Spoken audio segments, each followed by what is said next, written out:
Hello students, आज जो है हम मैनेजमेंट अकाउंटिंग में यूनिट 3 जो कि है कैश फ्लो स्टेटमेंट और लिवरेज उत्तोलक। तो अभी जो है फिलहाल हम शुरू कर रहे हैं यहाँ पर यूनिट 3 का टॉपिक कैश फ्लो स्टेटमेंट, रोकड़ प्रवाह विवरण। तो पहले हम ये समझ लें कि कैश फ्लो स्टेटमेंट का मीनिंग क्या होता है। कैश फ्लो स्टेटमेंट, तो स्टूडेंट्स ये फ्लो लिखा है कैश फ्लो मतलब रोकड़ का बहाव, रोकड़ बहाव। तो कैश फ्लो में एक ऐसा विवरण पत्र जिसमें हम रोकड़ के आने वाले साधनों का विश्लेषण करें तथा रोकड़ किन किन साधनों में उपयोग हुई है उसका यदि हम विश्लेषण करें तो वह विवरण पत्र कहलाता है कैश फ्लो स्टेटमेंट। मतलब हम इसमें कैश का इनफ्लो देखेंगे, मतलब कैश कहां कहां से आ रही है, और आउटफ्लो देखेंगे कि कैश कहां कहां जा रही है या हमने किन किन जगह पर नकद खर्च किया है। तो कैश फ्लो स्टेटमेंट मीन्स होता है कैश हमें किन किन सोर्सेज से प्राप्त हुई है और किन किन सोर्सेज में हमने कैश का उपयोग किया है, उस जानकारी को बताने वाला स्टेटमेंट जो है वो कैश फ्लो स्टेटमेंट होता है। और ये जो है आपको AS3 के अकॉर्डिंग होता है, अकाउंटिंग स्टैंडर्ड 3 के अकॉर्डिंग कैश फ्लो स्टेटमेंट से रिलेटेड आपको इंफॉर्मेशन दी हुई है। यह ऑब्जेक्टिव में आपको आ सकता है। दूसरा ऑब्जेक्टिव इसमें क्या बनता है, कैश इनफ्लो हो रहा है या आउटफ्लो हो रहा है। आपको ऐसा क्वेश्चन पूछ सकते हैं कि संपत्ति का विक्रय किया,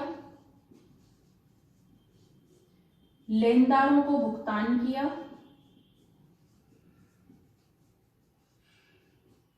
व्ययों का भुगतान किया,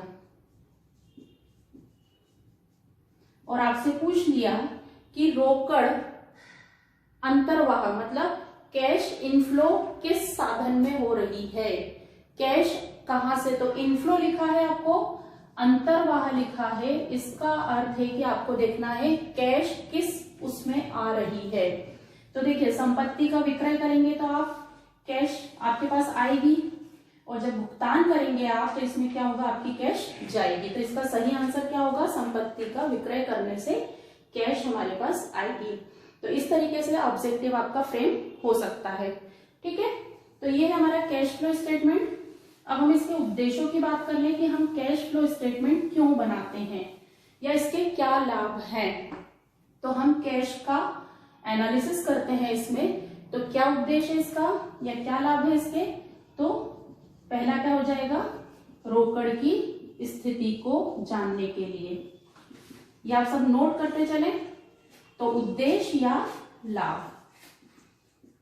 ठीक है, आते हैं तो आपको लिखना है। सेकंड, तरलता की स्थिति, मतलब रोकड़ का एनालिसिस करके, कैश का जो है एनालिसिस करके हमें यह पता लगता है कि हमारी लिक्विडिटी की पोजीशन क्या है, तरलता की स्थिति क्या है, हमारे पास कितना नगद रखा हुआ है। तीसरा, अल्पकालीन विश्लेषण, अल्पकालीन विश्लेषण। कैश फ्लो स्टेटमेंट जो है वह अल्पकालीन विश्लेषण होता है, मतलब साल भर में आपने किन किन जगह से पैसा कलेक्ट किया है और किन किन जगह से जो है पैसा आपने यूज किया है वह आपको बताता है। तो कैश फ्लो स्टेटमेंट से यह बनाने से हमें शॉर्ट टर्म में हमारी पोजीशन क्या रही है वो हमें पता लग जाती है। ठीक है, और क्या हमें उद्देश्य है इसको बनाने का, तो अंतिम कैश की जानकारी, अंतिम रोकड़ व प्रारंभिक शेष की जानकारी। ये हमें जो है क्या होता है कि कैश फ्लो स्टेटमेंट बनाने से, चूंकि इसमें हमेशा 2 साल का डेटा लिया जाता है, तो प्रारंभिक और अंतिम रोकड़ जो है उसका मिलान, कि पिछले साल हमारे पास इतनी कैश थी, इस साल हमारे पास इतनी कैश रखी है, तो इन दोनों के बीच में जो भी ट्रांजैक्शन हुए हैं तो उनका वेरिफिकेशन जो है वो हो जाता है। ठीक है। फिर इसके बाद हम देख लें तो कैश फ्लो स्टेटमेंट हम क्यों बनाते हैं, तो हमारी नगद की वास्तविकता को जानने के लिए। अब नगद मतलब रोकड़ की वास्तविकता। कहीं आपको रोकड़ की जो है हम यदि कैश हमें जो है पिछले साल 10,000 रुपए दी है और इस साल 40,000 रुपए दी है, तो जो 30,000 रुपए का डिफरेंस है वह डिफरेंस के साथ कहीं छेड़खानी तो नहीं हुई है, या जो कैश हमारी तिजोरी में रखी हुई है उस कैश के साथ कोई छेड़खानी तो नहीं हुई है, हमें कैश फ्लो स्टेटमेंट से सही सही पता लग जाता है। तो यदि आपको कैश फ्लो स्टेटमेंट के उद्देश्य या लाभ आते हैं तो आप ये पॉइंट यहाँ पे डिस्क्राइब कर सकते हैं। और एक इंपॉर्टेंट क्वेश्चन और बनता है थ्योरी में, वो है कोष प्रवाह विवरण, फंड फ्लो स्टेटमेंट और रोकड़ प्रवाह विवरण में अंतर, डिफरेंस बताना है। किसमें? रोकड़ प्रवाह विवरण, कैश फ्लो स्टेटमेंट और फंड फ्लो स्टेटमेंट, कोष प्रवाह विवरण, इन दोनों में अंतर आपको आ सकता है। ठीक है, तो कैश फ्लो स्टेटमेंट तो हम अभी सीख ही रहे हैं। फंड फ्लो स्टेटमेंट जो है वर्किंग कैपिटल में क्या चेंजेस हुए हैं उसके लिए बनाया जाता है। तो पहला हो गया इसमें अंतर का आधार अवधारणा।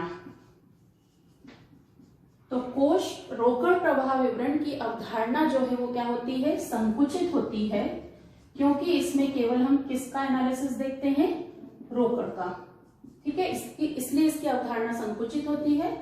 और इसकी अवधारणा क्या होती है, विस्तृत होती है, क्योंकि इसमें हम रोकड़ प्लस चल संपत्तियां व चल दायित्व सभी का एनालिसिस इंक्लूड करते हैं। ठीक है। सेकंड, अल्पकालीन या दीर्घकालीन, अल्पकालीन या दीर्घकालीन। तो रोकड़ प्रवाह विवरण को जो है क्या माना जाता है, अल्पकालीन माना जाता है, और कोष प्रवाह विवरण को हम क्या मानते हैं, दीर्घकालीन मानते हैं। ये सब पॉइंट आप नोट करते चलिए। इसको हम शॉर्ट टर्म मानते हैं कैश फ्लो को, और फंड फ्लो का एनालिसिस जो होता है वो कौन सा होता है, लॉन्ग टर्म होता है।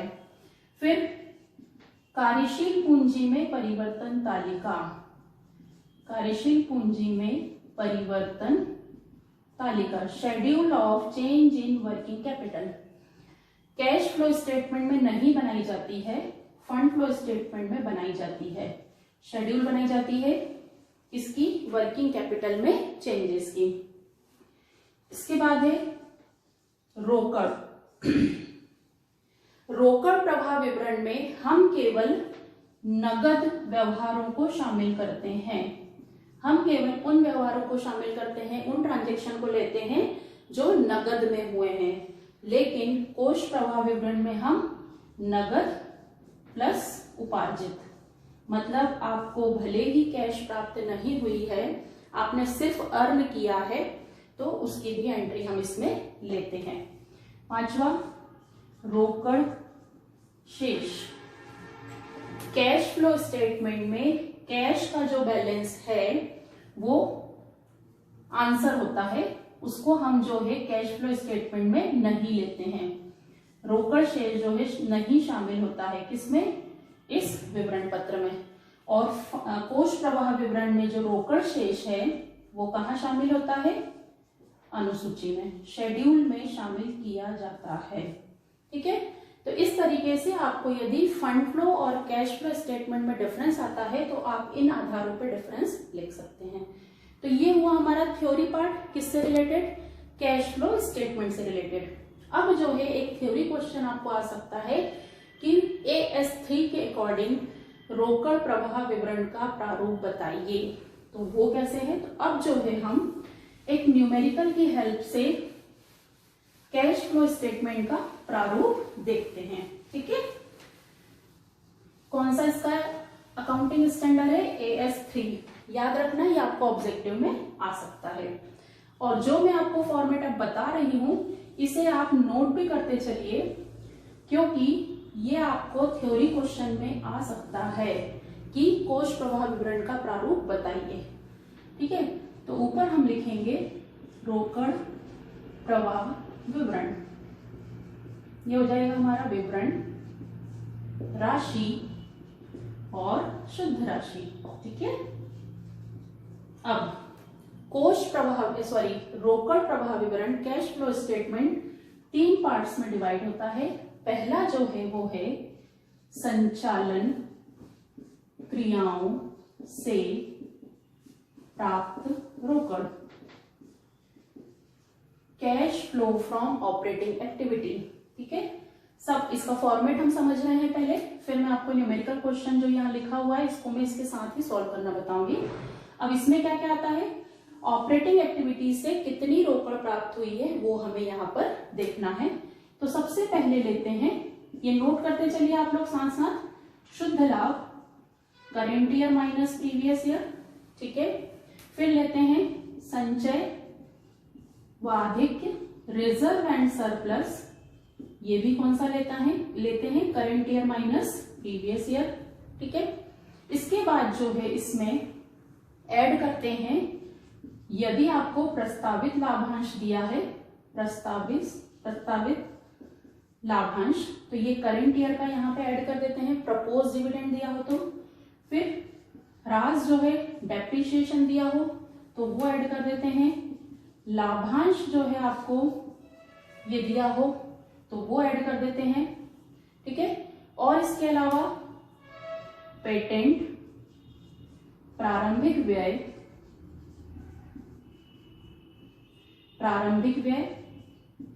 और ख्याति का अपलेखन, ये दिया हो। अपलेखन मतलब यदि करंट ईयर में कमी हो रही है, ये सब आप नोट करते चलिए। ठीक है। ये हम ले लेंगे इसमें। और निर्गमन अंश या ऋणपत्र निर्गमन के व्यय पूंजीगत व्यय हैं जिनको अपलेखन करना होता है। अंश निर्गमन व्यय ये भी दिए हो तो ये कम हो जाएंगे। इसके बाद यदि कोई संपत्ति बेची है तो उस पर लाभ या हानि दोनों हो सकता है। तो यदि हानि हो रही है तो हम उसे प्लस करेंगे और लाभ हो रहा है तो उसे माइनस करेंगे। तो संपत्ति के विक्रय पर हानि, ये हम ले लेंगे। किसी संपत्ति का पुनर्मूल्यांकन हुआ हो, संपत्ति का पुनर्मूल्यांकन से हानि, तो वो भी हम क्या करेंगे, प्लस कर लेंगे। ठीक है। ये सब आइटम प्लस करने के बाद कुछ आइटम माइनस भी होते हैं, वो कौन से हैं, तो संपत्ति के विक्रय पर लाभ, संपत्ति के विक्रय पर लाभ। ठीक है। ये माइनस होता है, माइनस के आइटम हम ब्रैकेट में लिखेंगे। फिर पुनर्मूल्यांकन से लाभ, पुनर्मूल्यांकन से लाभ, ये भी माइनस करेंगे। और यदि लाभांश प्राप्त हुआ है, प्राप्त लाभांश, ये भी हम माइनस करेंगे। ठीक है। यहाँ पर एक चीज हमारी रह गई है, मैं यहाँ डाल रही हूं कर प्रावधान। ठीक है। कर का प्रावधान जो है करंट ईयर का, ये हमारा आइटम एक रह गया है, वो भी हमें प्लस करना है। अब ये करने के बाद अभी आंसर नहीं आया है। अब जो है आपको इसमें प्लस करना है, ये हमारी जो करंट एसेट्स होती हैं, चल संपत्ति, तो ध्यान देना, चल संपत्ति में यदि कमी हुई है तो हम क्या करेंगे, प्लस करेंगे। और यदि वृद्धि हुई है तो हम क्या करेंगे, माइनस करेंगे। ठीक है। ऐसे ही जो है चल दायित्व,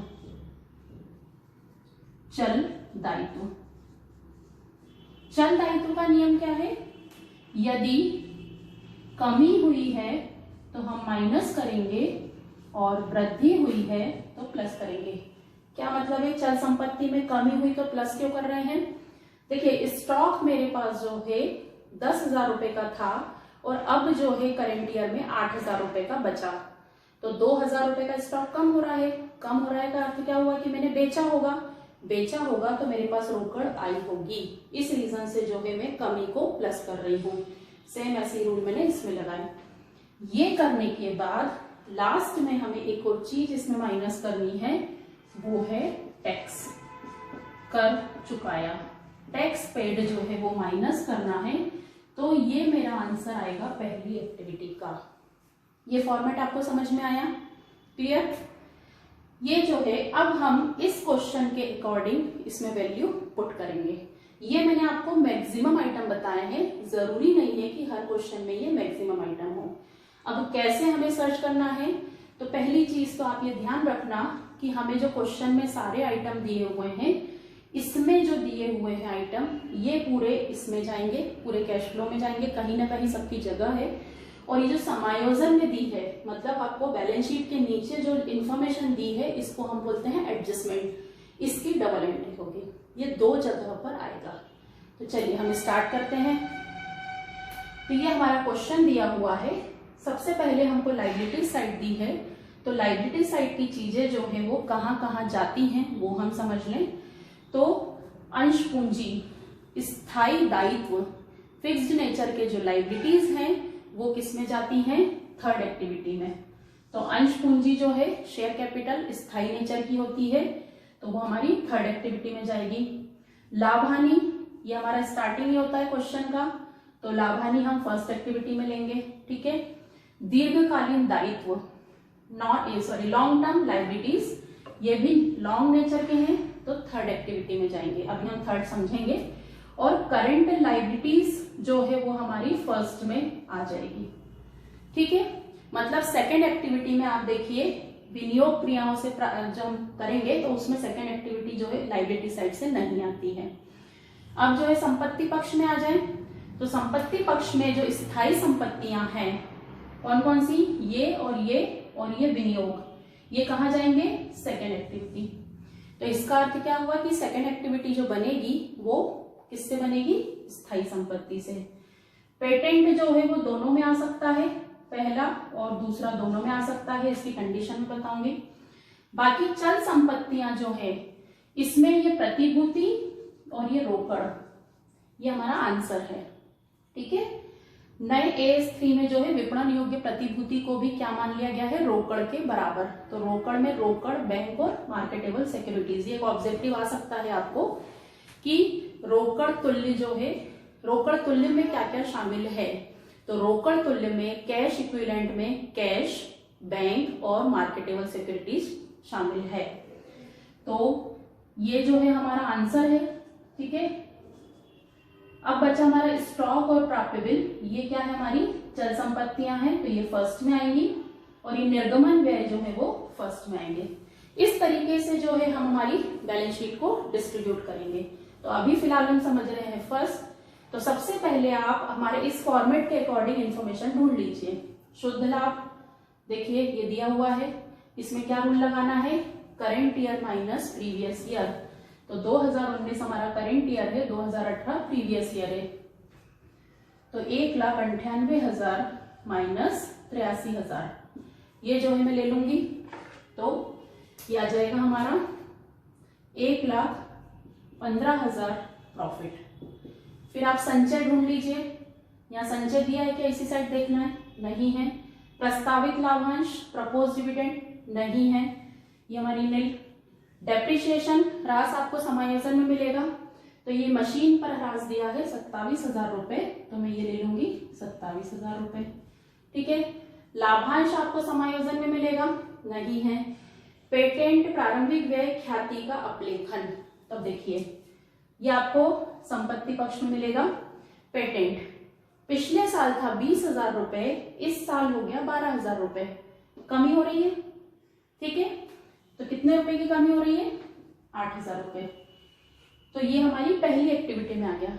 यदि ये अपोजिट होता, मतलब पिछले साल 12,000 होता, इस साल 20,000 होता, तो हम इसे पहली एक्टिविटी में नहीं लेते, किसमें लेते? सेकेंड वाली में लेते। क्लियर? तो ख्याति और पेटेंट में यदि कमी हो तो इसमें लेना है पहली वाली में, और यदि वृद्धि हो तो आपको किसमें डालना है? सेकेंड वाली में। ठीक है। कर का प्रावधान हमारे पास है, ये कर का प्रावधान, तो देखिए 16,000, 12,500 और कर का प्रावधान तो हमें चालू वर्ष वाला लेना है। तो 17,000 रुपए जो है मैं कर का प्रावधान ले लूंगी। ठीक है, अंश निर्गमन के व्यय, पूंजीगत व्यय कोई दिए हैं तो ये हमें 2,000 रुपए निर्गमन के व्यय दिए हुए हैं, 2,000 ये ले लूंगी मैं। कोई संपत्ति बेची है क्या, तो बेचने वाली जानकारी जो है हमेशा समायोजन में रहेगी। तो यहाँ हमें सिर्फ 2 ही समायोजन दिए थे, दोनों हम ले चुके हैं, तो ये नहीं है। ठीक है, विक्रय पर हानि, पुनर्मूल्यांकन से हानि, प्राप्त लाभांश नहीं है। अब हम आते हैं हमारी चल संपत्ति और चल दायित्व। संपत्ति में यदि कमी हो तो प्लस। तो हमारे पास संपत्ति में देखिए कौन कौन सी है, स्टॉक और प्राप्य बिल। देखिए स्टॉक को समझ लें, स्टॉक जो है हमें पिछले साल था 1,16,500। ठीक है, और अभी कितना हो गया 1,40,000, मतलब ये बढ़ा है, बढ़ा है मतलब हमने खरीदा होगा। तो खरीदा होगा तो कितने का खरीदा, तो 1,40,000 माइनस 1,16,500, तो ये कितना आ जाएगा 23,500। क्या हो रही है, वृद्धि हो रही है, तो वृद्धि को हम क्या लिखेंगे यहाँ पे, प्लस की माइनस। चल संपत्ति में ये वृद्धि हो तो हमें क्या लिखना है, माइनस। ये मैंने ले लिया स्टॉक। ठीक है, फिर है प्राप्य बिल। प्राप्त बिल जो है पिछले साल था 73,000 रुपए और अब हो गया है 68,000, कम हो रहा है प्राप्य बिल। तो इसका अर्थ हुआ कि हमें क्या करना है, उसको 5,000 को प्लस करना है। ठीक है, ये संपत्तियां हो गई हमारी। अब जो है चल दायित्व में प्रावधान हम ले चुके हैं, देय बिल। देय बिल पिछले साल 37,000 रुपए था, अब जो है 53,000 रुपए हो गया। मतलब क्या हो रहा है, बढ़ रहा है। तो कितने से बढ़ रहा है, तो 57, तो ये हो जाएगा आपका 16,000 रुपए। और दायित्व में वृद्धि क्या होता है, हमेशा प्लस होता है। तो ऑब्जेक्टिव में ये पूछा जा सकता है, तो आप बहुत ध्यान से इसको याद कर लीजिए। ये चीज हो गई। अब जो है हम इनका टोटल कर लेते हैं। तो 1,15,000 प्लस जो प्लस के आइटम है उनको प्लस करना है 27,000, फिर है 8 और 2 10, 27,000 फिर से 1,69,000 आया हमारा, ये प्लस के आइटम हुए। इधर कुछ नहीं है, इसमें जो है मैं 16 और 4 20 21,000 जोड़ दूंगी और 23,500 घटा दूंगी। ठीक है, तो हम प्लस करेंगे इसमें 21,000 रुपए और माइनस करेंगे इसमें 23,500। तो ये आ रहा है हमारा 1,66,500।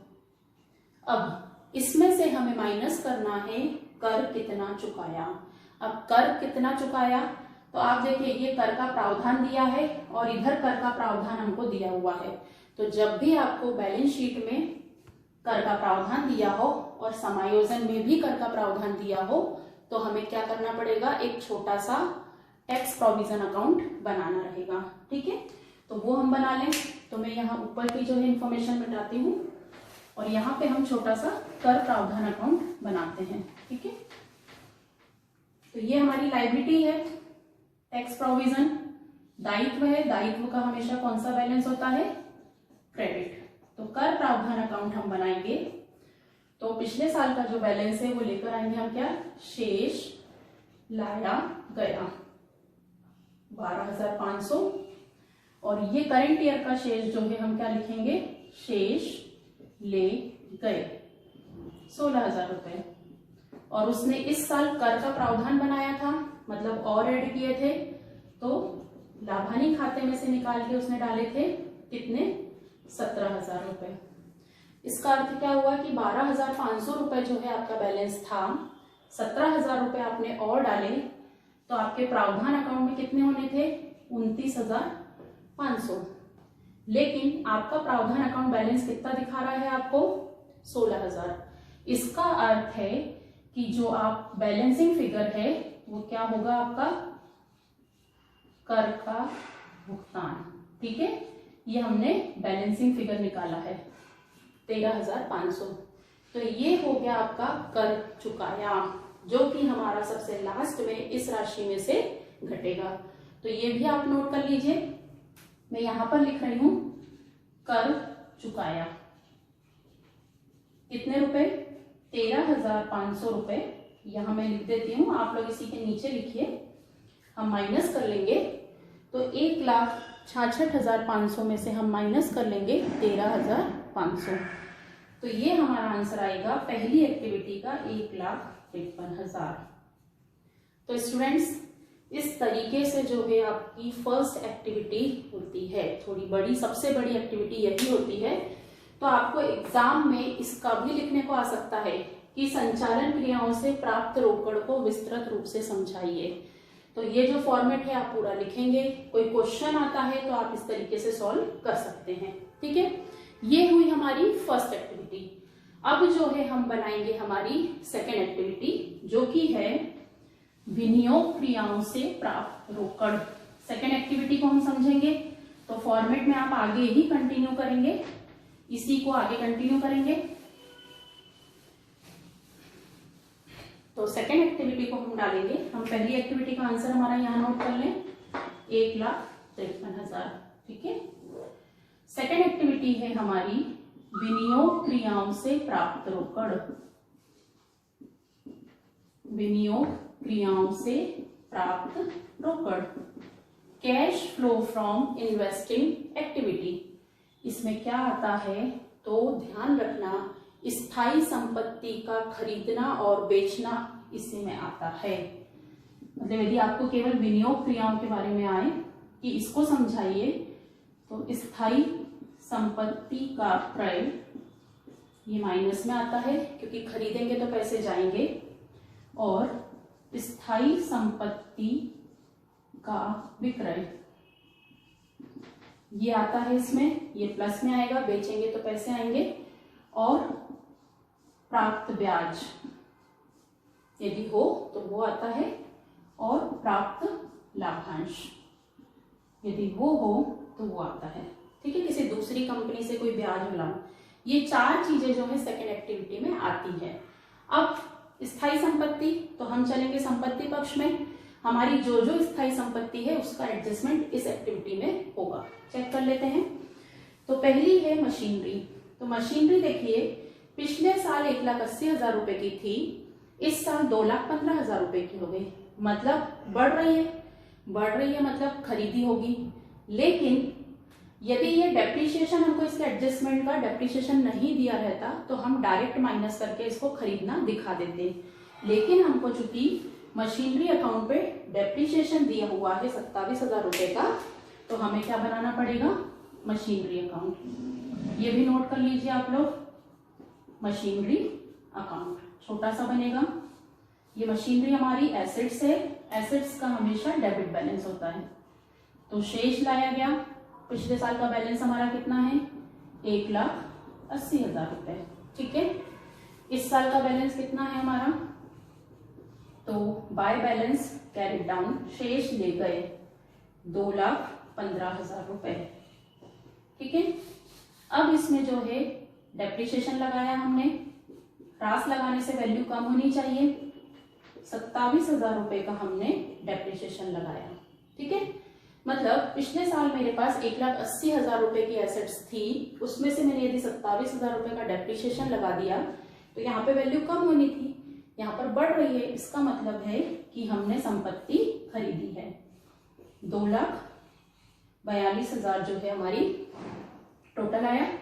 तो इधर हम लिखेंगे बैलेंसिंग फिगर को किस नाम से, बैंक खाते से, और 2,42 में से हम 1,80 घटा लेंगे तो यह आएगा 62,000 रुपए। ये क्या हुआ, इसका क्रय। ठीक है, तो क्रय हुआ है, तो यहाँ पे मैं लिखूंगी मशीनरी का क्रय, परचेज ऑफ मशीनरी 62,000 रुपए। ठीक है, क्लियर ये चीज, ये हो गई हमारी मशीनरी। ये कैलकुलेशन हमें क्यों करनी पड़ी, क्योंकि हमें डेप्रिसिएशन दिया था। भवन को देखिए, भवन हमें पिछले साल 0 था, इस साल 94,000 का हो गया, मतलब पूरा खरीदा। अब इसमें मैं अकाउंट क्यों नहीं बनाऊंगी, क्योंकि हमको डेप्रिसिएशन या कोई और एडजस्टमेंट नहीं दिया है। मैं डायरेक्ट यहाँ पे लिख लूंगी भवन का क्रय 94,000 रुपए। ठीक है, अंतर समझ में आया। फिर इसके बाद है दीर्घकालीन विनियोग, ये भी हमारी स्थायी संपत्ति है। पिछले साल 25,000 था, इस साल 38,000 रुपए हो गया। तो ये क्या है, ये भी बढ़ रहे हैं, मतलब ये भी क्या हो गया हमारा विनियोग क्रय।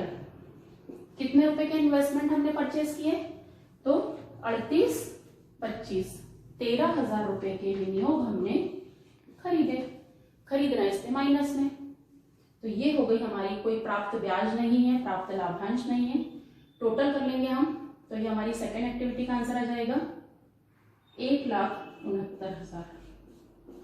क्लियर ये चीज, सेकेंड एक्टिविटी समझ में आई। अलग से डिफाइन करने को आता है शॉर्ट आंसर में, तो आप कर सकते हैं। तो ये हो गई हमारी सेकेंड एक्टिविटी, ठीक है। अब जो है हम समझेंगे यहाँ पर थर्ड एक्टिविटी, जो कि है वित्तीय क्रियाओं से प्राप्त रोकड़। इसका आंसर मैं ऊपर नोट कर लेती हूँ, हमें स्पेस मिल जाएगा। ये हमारा माइनस में है, ठीक है। चलिए अब जो है हम थर्ड एक्टिविटी हमारी करेंगे, वो है cash flow from financing activity, वित्तीय क्रियाओं से प्राप्त रोकड़, ठीक है। इसमें क्या क्या आता है, इसमें आता है आपका दायित्व पक्ष में स्थायी दायित्व जो है उनका प्राप्ति और भुगतान। क्या क्या आएगा, तो पहले मैं आपको फॉर्मेट के अकॉर्डिंग बता दूं।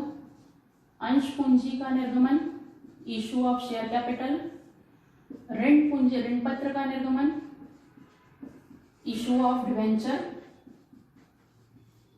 फिर आएगा आपका दीर्घकालीन ऋणों से प्राप्ति, received from long term liabilities, ये आएगा आपका ये प्राप्त होने का। फिर ऐसे ही भुगतान का आ जाएगा, तो अंश पूंजी ऋण पूंजी का शोधन, रिडेम्पशन ऑफ शेयर कैपिटल और डिवेंचर्स, और आएगा आपका दीर्घकालीन ऋणों का भुगतान, और इसके अलावा आएगा आपका लाभांश का भुगतान और ब्याज का भुगतान, यदि कुछ हो तो, ठीक है। तो भुगतान वाली चीज जो है वो माइनस में आएगी, बाकी सब प्लस में आएगा। हो गया। अब हम हमारे क्वेश्चन के अकॉर्डिंग समझ लेते हैं कौन सी इंफॉर्मेशन है। तो क्या क्या बचा हुआ है अब हमारा, देखिए अंश पूंजी पिछले साल 2 लाख रुपए की थी शेयर कैपिटल, अब जो है 2,50,000 की हो गई है। तो इसका मतलब क्या हुआ, बढ़ रही है, मतलब हमने इशू की तो कितनी हो जाएगी 50,000 रुपए हमारी प्लस में। फिर चेक कर लीजिए ऋण पत्र, यहाँ हमारे पास ऋण पत्र नहीं है। फिर दीर्घकालीन ऋणों से प्राप्ति, तो दीर्घकालीन ऋण है हमारे पास, पिछले साल 1,07,500 के थे, अब जो है 84,000 रुपए के हो गए। तो इसका अर्थ क्या हुआ कि कम हो रहे हैं। कम हो रहे हैं का अर्थ क्या हुआ कि हम जो है इसका भुगतान कर रहे हैं। तो कितने 23,500, ये हम क्या कर रहे हैं, भुगतान कर रहे हैं। तो हम यहाँ पे लिखेंगे 23,500, दोनों जगह आ सकता है, क्वेश्चन पे डिपेंड करेगा। फिर इसके अलावा क्या बचा है हमारा, हो गया लाभांश का भुगतान, हमें समायोजन में कोई नहीं दिया था, ब्याज नहीं दिया था, ये सब मिले। ये हमारी सेकेंड एक्टिविटी थर्ड एक्टिविटी जो है वो हुई। अब जो है हम इसको माइनस कर लेंगे, तो ये हमारी थर्ड एक्टिविटी का आंसर आ जाएगा। तो थर्ड एक्टिविटी का आंसर कितना आएगा 0,0,5, और ये हो जाएगा 6, 26,500 ये हमारा प्लस में आएगा। यहाँ तक क्लियर, ये हमारी थर्ड एक्टिविटी का आंसर हुआ। ये आप नोट कर लीजिए, फॉर्मेट के लिए आता है तो आपको सारी चीजें लिखनी है, और क्वेश्चन के अकॉर्डिंग आता है तो जितनी राशि क्वेश्चन में दी है वो हम लिखेंगे, ठीक है। चलिए अब लास्ट हमारा बचा है, हम क्या करते हैं, आखिरी में हम क्या करते हैं वो हम समझ लें। तो थर्ड एक्टिविटी का आंसर 26,500 में यहाँ पे लिख देती हूँ, ठीक है। आप लोग पूरा कंटिन्यूशन में ही बनाएंगे एग्जाम में। अब ये हमारा तीनों एक्टिविटी का आंसर आएगा। तो यदि प्लस में आता है तो हम क्या लिखेंगे, net increase in cash flow, मतलब कि शुद्ध वृद्धि रोकड़ बहाव में। तो हम चेक कर लें, तो देखिए 1,53,000 और 26,500 इनको हम क्या करेंगे, ऐड करेंगे। ठीक है, तो क्या ऐड करेंगे हम यहाँ पे, तो ये हो जाएगा हमारा 1,53,000 प्लस 26,500, तो ये आ रहा है हमारा 1,79,500 और 1,69,000 हमारा माइनस में है, तो हम इसे माइनस कर देंगे 169,000, तो ये आ रहा है हमारा 10,500।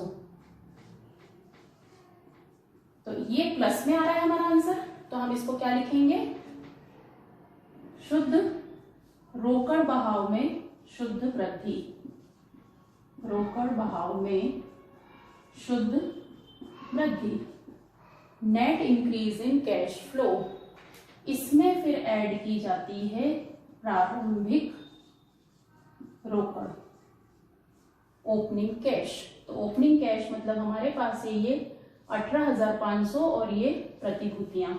ठीक है, 18,500 प्लस 5,000, तो ये हो जाएगा 23,500। तो आंसर जो है आपका अंतिम रोकड़ शेष के बराबर आना चाहिए, अंतिम रोकड़ शेष। तो क्लोजिंग बैलेंस कितना है हमारा, तो एक तो ये 30,000 और एक ये 4,000, प्रतिभूति को भी कैश भी मानते हैं AS3 में, तो 30,000 प्लस 4,000 कितना हो गया, 34,000। अब इधर से चेक कर लें, तो यस, इसका अर्थ हुआ कि हमने जो भी बनाया है वो हमारा सही है। तो अंत में जो है आपकी इस तरीके से की जाती है। स्टूडेंट्स, ये है आपका यूनिट थर्ड का एक important topic, cash flow statement. तो इसमें आपको पूरा फॉर्मेट पूछा जा सकता है, थ्योरी मैंने समझाई, थ्योरी पूछी जा सकती है, या फिर आपको इन तीनों क्रियाओं को इंडिविजुअली भी पूछा जा सकता है। ऑब्जेक्टिव किस टाइप से आएंगे वो भी मैंने आपको समझाया, और ये कैश किस तरीके से लास्ट में जोड़ी जाती है, प्लस माइनस, वो भी मैंने आपको समझाया। तो आई थिंक आप लोगों को समझ में आया होगा।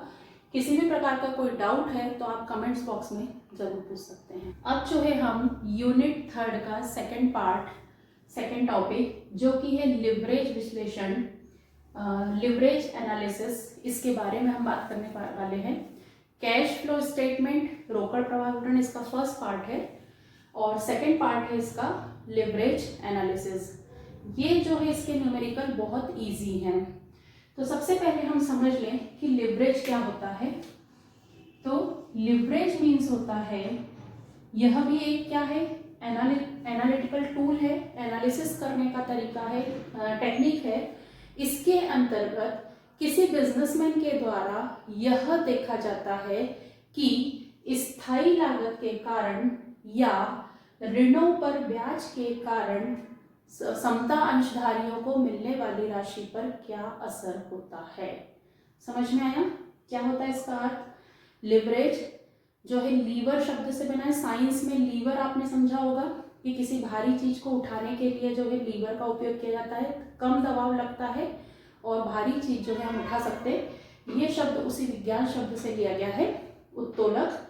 लिवरेज क्या अर्थ है कि इसके अंतर्गत हम स्थायी लागत और ऋणों पर ब्याज के कारण समता अंशधारियों को जो सबसे अंत में लाभ मिलता है उस पर प्रभाव का हम अध्ययन करते हैं।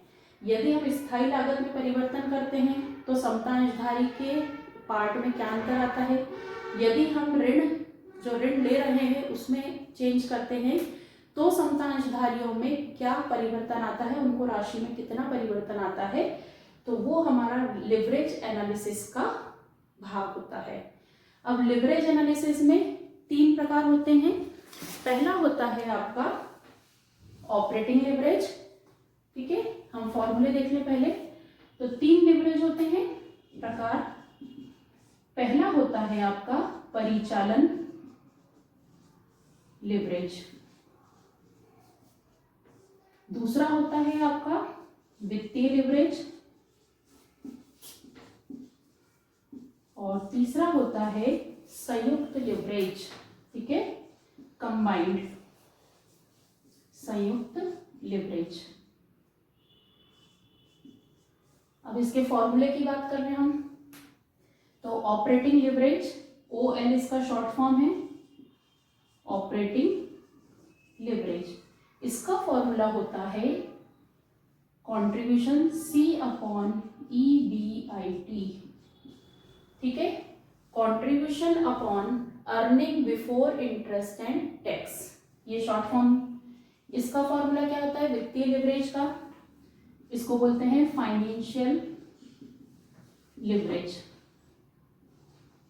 ठीक है, इसका फॉर्मूला होता है EBIT upon EBT, earning before interest and tax upon earning before tax, ये इसका फॉर्मूला होता है। और संयुक्त leverage, combined leverage, combined leverage संयुक्त है, इसका फॉर्मूला होता है OL इंटू FL। इन दोनों लिवरेज का यदि हम गुणा कर दें तो वो बनता है कंबाइंड लिवरेज, CL।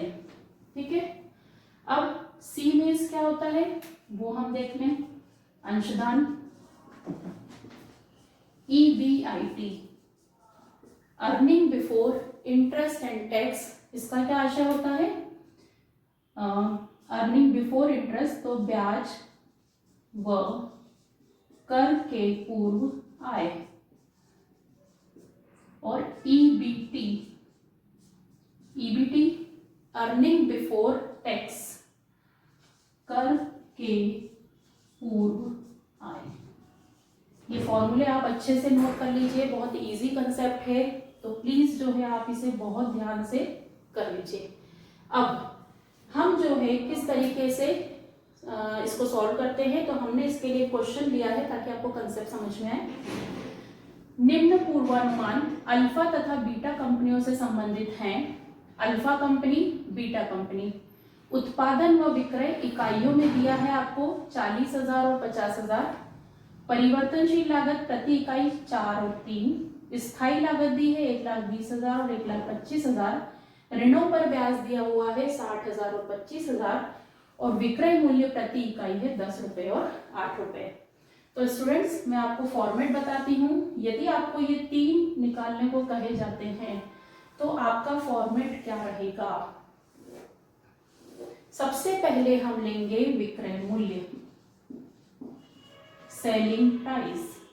ठीक है, इसमें से हमेशा घटाएंगे हम वेरिएबल कॉस्ट, परिवर्तनशील लागत, बहुत ध्यान रखना। तो ये जो है हमारा आएगा क्या, अंशदान, इसको क्या बोलते हैं, कंट्रीब्यूशन। फिर इसमें से माइनस किया जाता है फिक्स्ड कॉस्ट, स्थायी लागत। ये माइनस करने के बाद आता है हमारा EBIT, क्या लिखेंगे हम, ब्याज व कर के पूर्व आय। शॉर्ट फॉर्म में क्या लिखेंगे हम, EBIT। ठीक है, इसमें से फिर माइनस किया जाता है ब्याज, तो आता है हमारा कर के पूर्व आय, कर के पूर्व आय, EBT। ये फॉर्मेट आप बहुत अच्छे से याद कर लीजिए। यदि मैं सिंपल फॉर्मेट बताऊं तो S selling price minus variable cost, तो ये आता है कंट्रीब्यूशन। इसमें से मैं माइनस कर दूं फिक्स्ड कॉस्ट, तो ये आता है EBIT। इसमें से यदि मैं इंटरेस्ट माइनस कर दूं तो आता है EBT। सिंपल सा, बस आपको इसके जितने भी क्वेश्चंस आएंगे यही इंफॉर्मेशन, यही फॉर्मेट फॉलो होगा, कोई चेंज नहीं आएगा। अब हम जो है हमारा क्वेश्चन कर लें, तो ये है हमारी अल्फा कंपनी और ये है बीटा कंपनी।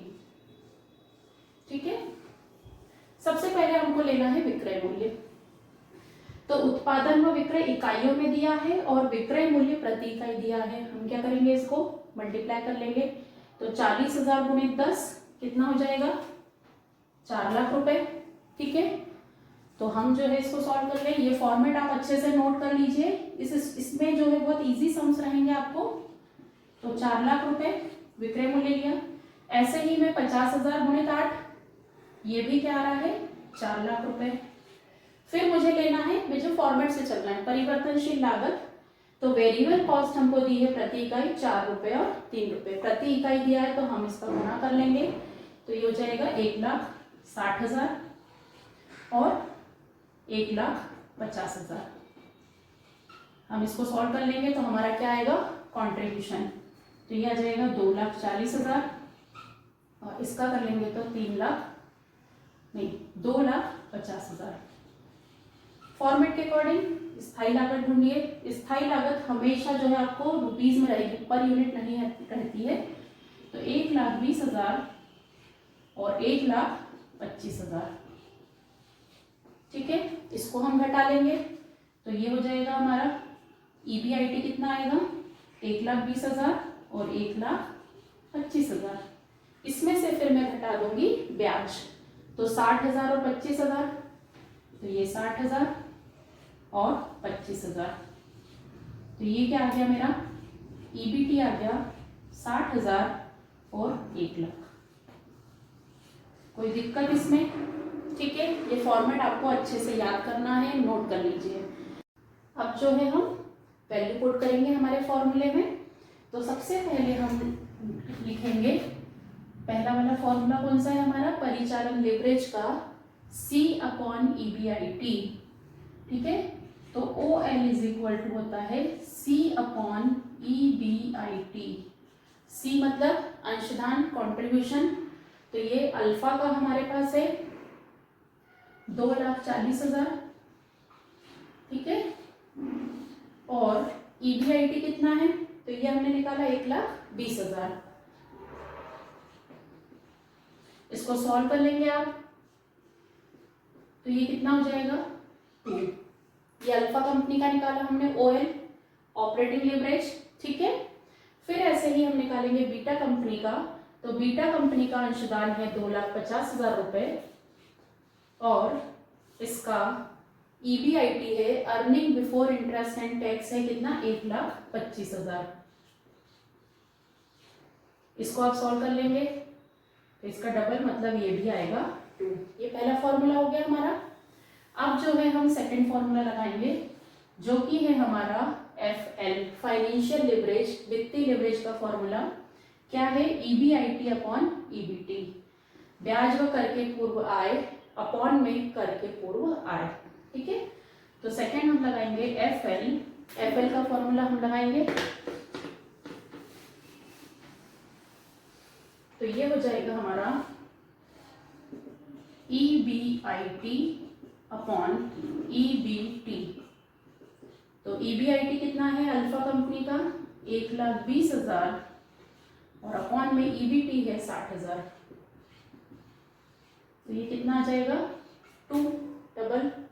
ऐसे ही बीटा लिमिटेड का हम लेंगे तो EBIT है 1,25,000 और अपॉन में हम रखेंगे 1,00,000, तो ये हो जाएगा 1.25, ठीक है।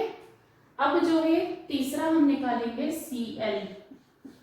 तीसरा है हमारा फॉर्मूला कंबाइंड लिवरेज, संयुक्त लिवरेज। इसका क्या फॉर्मूला है OL इंटू FL, मतलब ये जो दो आंसर आए हैं इनका यदि हम गुणा कर दें तो हमारा आ जाएगा कौन सा CL, कंबाइंड लिवरेज। तो हम फॉर्मूला लिख लेते हैं OL इंटू FL, तो 2 गुणे 2 बराबर 4 और बीटा लिमिटेड का हो जाएगा हमारा कितना 2 इंटू 1.25, तो ये हो जाएगा 2.50। तो इस तरीके से आपको फॉर्मूले में वैल्यू पुट करनी है। इसमें कुछ कंडीशंस भी हो सकती हैं कि किसी चीज में चेंज करने को कह दे कि विक्रय मूल्य को 10% से बढ़ाया जाए तो OL कितना होगा, FL कितना होगा, CL कितना होगा, तो ये तो बनेगा ही। इसके साथ आप फिर यहाँ पे कंडीशन चेंज करके फिर से ये फॉर्मूले में वैल्यू पुट करके फिर से आप करेंगे, ठीक है। ऐसे स्थायी लागतों में 10% वृद्धि हो जाए तो OL और FL और CL कितना होगा, तो आप बाकी की चीजें एज इट इज लेकर केवल स्थायी लागतों में वृद्धि करके फिर से जो है फॉर्मूले में वैल्यू पुट करेंगे। तो ये जो चैप्टर है इसमें आप इस तरीके से ये सवालों को तैयार कर सकते हैं। और थ्योरी के लिए भी जो है मैंने आपको ये फॉर्मूले ऑब्जेक्टिव में आ सकते हैं, तो ये आप बहुत अच्छे से तैयार कर लीजिए।